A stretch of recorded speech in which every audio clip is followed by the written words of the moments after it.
नमस्ते बच्चों, special author Kabirdas के 8वें अध्याय के जो अगले भाग को लेकर मैं आई हूँ। तो अब देख लीजिए, हमने पिछले दिन कबीरदास के समय के जो वातावरण के बारे में देखा और कबीर भक्ति मार्ग के माध्यम से किस प्रकार सामाजिक अन्याय के खिलाफ लड़ना चाहते थे, ये सब हमने देखा। तो आगे कबीरदास कहना चाहते हैं कि साधना के क्षेत्र में, उस समय जो साधना के क्षेत्र में सिर्फ ब्राह्मणों का आधिपत्य था। तो ब्राह्मण जो है सभी पूजा पाठ सब कुछ वो ही कर देते हैं, उन्हें ही वेदों का जो ज्ञान था। तो वही दावा करते हुए वो साधना के क्षेत्र में अपना आधिपत्य जमाते थे। तो इसलिए कबीर ने इसका खंडन किया, उनके इस आधिपत्य को मिटाने का प्रयास किया। कबीर ने ये भी कहा कि ये ब्राह्मण जो है अपने को सभी का गुरु मानते हैं, जगत का गुरु मानते हैं, लेकिन कबीर इसे स्वीकार करने को तैयार नहीं थे। वो कहते हैं कि ब्राह्मण तो जगत का गुरु शायद होंगे, लेकिन साधु का गुरु वो नहीं हो सकता। फिर कबीर ने अपने को श्रेष्ठ समझने वाले ये ब्राह्मणों की हंसी उड़ाते हुए, अपने को श्रेष्ठ समझने वाले ब्राह्मणों की हंसी उड़ाते हुए कबीर ने कहा कि कली का ब्राह्मण मसखारा नहीं दीजे दान। ये ब्राह्मण जो है अपने को श्रेष्ठ विदूषक बताते हैं, लेकिन किसी को कोई दान नहीं देता। പാവങ്ങൾക്കൊന്നും ഒരു ദാനവും നൽകാത്തവനാണ് തന്നെ വലിയ പണ്ഡിതനായും വിദൂഷകനായും കാണുന്നത് എന്ന് കബീർ അവരെ പറഞ്ഞ് കളിയാക്കുകയാണ്। ब्राह्मणों की हंसी उठाते हैं वो। आगे कबीरदास बताते हैं, कबीरदास जो है सभी वर्ग के लोगों के लिए एक नया आध्यात्मिक मार्ग दिखाने की कोशिश वो करते हैं। एक नया आध्यात्मिक मार्ग दिखाना वो चाहते थे, क्योंकि समाज के लोग जो है विभिन्न संप्रदायों में विश्वास करके एक दूसरे में लड़ते रहते हैं, हिंदू मुसलमानों के नाम पर लड़ते रहते हैं। ब्राह्मण इसका जो शोषण करते रहते हैं, और इसलिए कबीरदास ने आंखें खोल के समाज को देखा और उन्होंने इन सभी वर्गों के लिए एक नया आध्यात्मिक मार्ग दिखाने का प्रयास किया है। तो ये ब्राह्मणों के महत्व प्रतिपादित करने वाले, इसके लिए उन्होंने सबसे पहले क्या किया, एक नया आध्यात्मिक मार्ग जनता को दिखाने के लिए ये वेदों और शास्त्रों में जो है ब्राह्मण को महत्व के रूप में प्रतिपादित किया है। तो इसलिए उन्होंने इन वेदों और शास्त्रों का खंडन किया है। ശാസ്ത്രത്തിനെ കുറിച്ചുള്ള അറിവ്, ശാസ്ത്രജ്ഞാൻ, വേദങ്ങളും പുരാണങ്ങളും ഒക്കെ അറിവുള്ളത് ബ്രാഹ്മണർക്കാണ് എന്ന് പറഞ്ഞ് ब्राह्मण को जो ऊंचा स्थान देने वाले ये वेदों, पुराणों, शास्त्रों और उपनिषदों, इन सभी का उन्होंने सबसे पहले खंडन किया। और ये भी नहीं, उस समय जाति के नाम पर जाति पांदी, छुआछूत और ऊंच नीच के जो भेदभाव थे, इन सभी का तिरस्कार किया। ജാതിയുടെ പേരിൽ തൊട്ടുകൂടായ്മ, തീണ്ടിക്കൂടായ്മ, ഉയർന്നവൻ താഴ്ന്നവൻ എന്നുള്ള വേർതിരിവുകളെല്ലാം ഉണ്ടായിരുന്നു। इन सभी का उन्होंने तिरस्कार किया। इन सभी का तिरस्कार करने के लिए उन्होंने आध्यात्मिकता का सहारा लिया। तो एक नया आध्यात्मिक मार्ग जनता को दिखाने के लिए सबसे पहले उन्होंने जो ब्राह्मण को जिन जिन ग्रंथों में ऊंचा स्थान दिया गया है, वेदों और शास्त्रों में, इन सभी का उन्होंने खंडन किया। और समाज में जो जाति पांदी, छुआछूत, ऊंच नीच का जो भेदभाव था, इन सभी का विरोध किया। इन सभी का विरोध करने के लिए उन्होंने आध्यात्मिकता का सहारा लिया। ആധ്യാത്മികതയുടെ സഹായത്തോടു കൂടിയാണ് ഇതിനെല്ലാം അദ്ദേഹം എതിർത്തത്। और आगे कबीर जो जनता से क्या कहना चाहते हैं, वो यही कहना चाहते हैं कि आध्यात्मिकता का सहारा लेकर कबीर ने जनता से कहा, ब्रह्म ही एकमात्र सत्य है, बाकी सब मिथ्या है। आप लोग यहाँ पर जो ब्राह्मणों को देख रहे हैं, वो सब फिर जो बाह्याडंबर, वो सब मिथ्या है, एकमात्र सत्य वो ब्रह्म ही है। और यह कहकर उन्होंने जनता से यही कहना चाहते हैं कि आप सब एक हैं, समान है, उसी ब्रह्म के संतान हैं। तो समाज में समता लाने का प्रयास उन्होंने किया है। ये कहते हुए वो समता लाने का प्रयास करते हैं कि एक ही ज्योत सकल खट व्यापक दूजा तत्व न होई। इस जगत में एक ही तत्व व्याप्त है, दूसरा कोई तत्व नहीं है, यानी कि इस जगत में सिर्फ ब्रह्म ही स्थिर है, बाकी सब मिथ्या है। यही कबीर इस प्रकार कहकर समाज में समानता लाने का प्रयास किया है। आप सब एक है, यही भाव लाने का प्रयास कबीर ने किया है।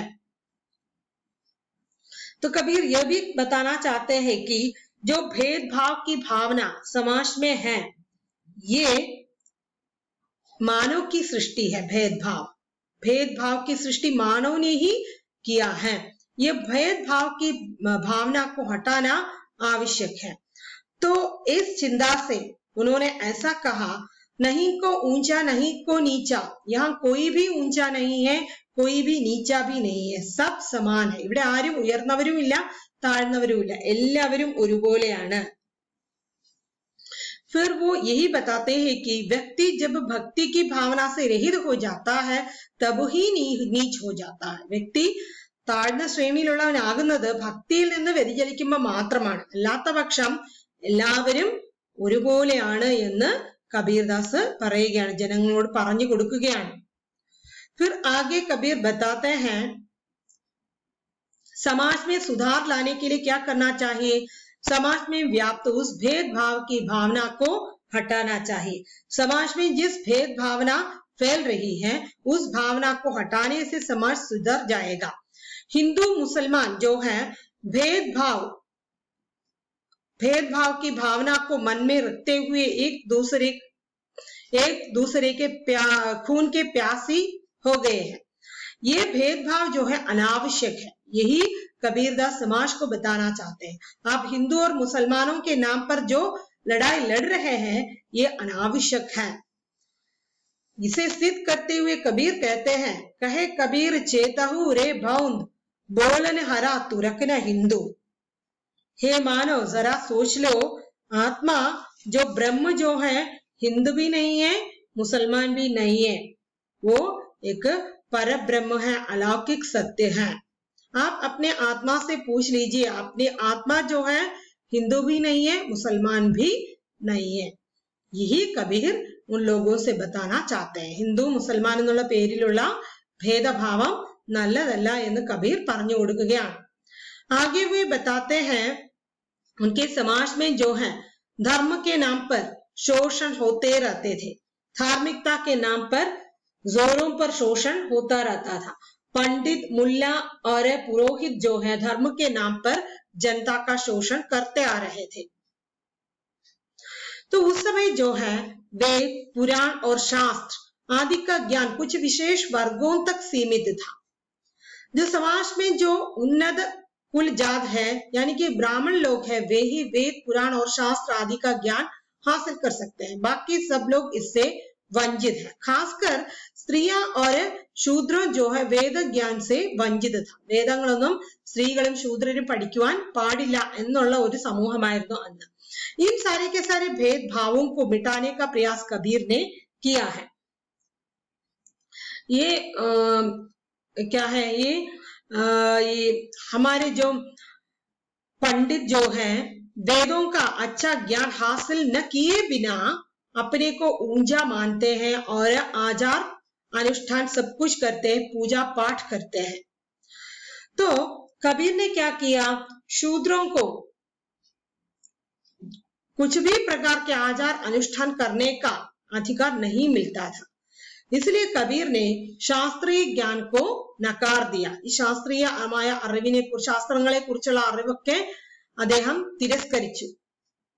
एक व्यक्ति को जिंदा रहने के लिए इन सभी प्रकार के ज्ञान की कोई आवश्यकता नहीं है, सिर्फ भक्त होना आवश्यक है, उस पर ब्रह्म का ज्ञान होना आवश्यक है। यही कबीर सिद्ध करना चाहते हैं। तो कबीर आगे यह बताते हैं कि उनकी दृष्टि में राम नाम का जो अक्षर प्रेम, राम का नाम जो प्रेम से जो भी व्यक्ति पढ़ता है वही पंडित है, ना कि शास्त्रीय ज्ञान वाले व्यक्ति। ശാസ്ത്രത്തെ കുറിച്ച് അറിവുള്ള വ്യക്തി അല്ല ശരിക്കുമുള്ള പണ്ഡിതൻ। ഈശ്വരന്റെ നാമം പ്രേമത്തോടു കൂടി ഉച്ചരിക്കുന്നവൻ ആരാണോ അവനാണ് ശരിയായ पंडितन।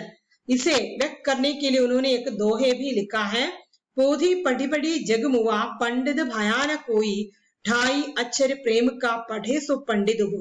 कबीर कहते हैं जो बड़े बड़े ग्रंथ पढ़ के कोई भी पंडित नहीं बन पाए, जो 2.5 अक्षर वाले प्रेम शब्द प्रेम अच्छी तरह समझ जाते हैं वही अच्छा पंडित बन जाएगा।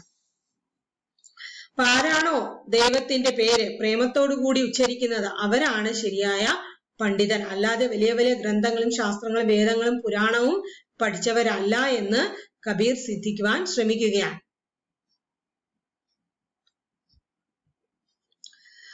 और आगे कबीरदास जब तब पूजा अर्चना ज्योतिष आदि धर्म के आडंबरों का विरोध किया. हमने पिछले जो क्रांतिकारी कबीर में भी देख लिया था. तो कबीर इन सभी आडंबरों का विरोध करते हुए अपने एक दोहों से इसका खंडन करते हैं. माला फेरत जुग गया मिटा न मन का फेर करका मन का डारी दे मन का फेर. कबीर कहते हैं माला फेर करने से कोई कुछ नहीं होता.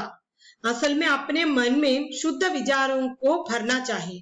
अगर आपके मन में कुविचार भरे पड़े हैं और फिर भी तुम ईश्वर के नाम की माला जपते हो तो कुछ नहीं होगा. മാല കയ്യിൽ മറ്റേ തസ്ബി അല്ലെങ്കിൽ ഇതുപോലെയുള്ള സാധനങ്ങൾ വെച്ച് കൊന്തയൊക്കെ വെച്ച് നമ്മൾ പ്രാർത്ഥിക്കില്ലേ, അതിലൊന്നും അങ്ങനെയൊക്കെ ചെയ്ത് വർഷങ്ങൾ കഴിഞ്ഞുപോയി. പക്ഷെ മനസ്സിൽ ഇപ്പോഴും ശുദ്ധ വിചാരമില്ല, ദുഷ്ചിന്ത മാത്രമേ ഉള്ളൂ. അങ്ങനെയാണെങ്കിൽ ഇങ്ങനെ മാല ജപിച്ചത് കൊണ്ട് യാതൊരു പ്രയോജനവും ഇല്ല എന്നാണ് കബീർദാസ് ഇതിലൂടെ പറയുവാൻ ആഗ്രഹിക്കുന്നത്. आगे कबीर बताते हैं सिर मुंडन करना, कान में मंजूषा पहनना, शरीर में भस्म डालना, ये इन सभी के खिलाफ थे. वो तല മുട്ടയടിക്കുക, കാതിൽ കടുക്കനിടുക, ശരീരത്തിൽ ഭസ്മം അണിയുക, इन सभी के खिलाफ है. इन सभी का वो तिरस्कार करते हैं. फिर ये भी नहीं, वो बताते हैं कि अच्छे भक्ति के लिए इस प्रकार सिर मुंडन करना, कान में मंजूषा पहनना, शरीर में भस्म डालने की कोई आवश्यकता नहीं है. भक्ति के लिए क्या चाहिए? अंतःकरण की शुद्धि और पवित्रता चाहिए. मन की शुद्धता ही भक्ति के लिए आवश्यक है. और उन्होंने धर्म के नाम पर होने वाले हिंसा का भी तिरस्कार किया. धर्म के नाम पर होने वाले हिंसा का तिरस्कार किया और तीर्थाटन, गंगा स्नान आदि का खंडन किया. तीर्थाटन और गंगा स्नान का भी खंडन किया. यानी कि कहा जाता है कि तीर्थाटन करने से, गंगा स्नान करने से सारा का सारा पाप मिट जाएगा. लेकिन वो इस प्रकार कबीर कहते हैं मन मैला है तो इस प्रकार के तीर्थाटन करने से और गंगा स्नान करने से कोई फायदा नहीं है. മനസ്സ് ദൂഷിതമാണെങ്കിൽ ഇങ്ങനെ തീർത്ഥാടനം നടത്തുന്നത് കൊണ്ടും ഗംഗാ നദിയിൽ പോയി കുളിക്കുന്നത് കൊണ്ടും ഒന്നും യാതൊരു പ്രയോജനവുമില്ല എന്നാണ് പറയുന്നത്. तो इसे इसका समर्थन के लिए उन्होंने ऐसा लिखा, मन में मैला तीर्थ नहावे तिनि वैकुंठ न जाना. മനസ്സ് നിറയെ അഴുക്കാണെങ്കിൽ ഇങ്ങനെ ഗംഗാ തീർത്ഥത്തിൽ പോയി കുളിച്ചത് കൊണ്ടൊന്നും വൈകുണ്ഠത്തിൽ സ്വർഗത്തിൽ പോകില്ല. तो भक्ति के लिए क्या चाहिए? भक्ति के लिए चाहिए मन का शुद्ध होना. तो यहाँ पर हमने ये जो पॉइंट्स मैंने बताए ये सब हमने क्रांतिकारी कबीर में भी देख चुके हैं. सिर मुंडन करना, कान में मंजूषा डालना, इस प्रकार के जो बाह्याडंबर का तिरस्कार वो करते हैं. फिर आगे जो है कबीरदास ये भी बताना चाहते हैं कि समाज में जो अनीतियां अत्याचार हो रहे हैं इन सभी का खिलाफ, सभी के प्रति वो लड़ते हैं और मानव से यही बताना चाहते हैं कि उस एकमात्र ईश्वर है, आप सब उस ईश्वर की सृष्टि ही है. आप हिंदू और मुसलमानों के भेदभाव मिटाओ, आपस में सौहार्दपूर्ण से रहो.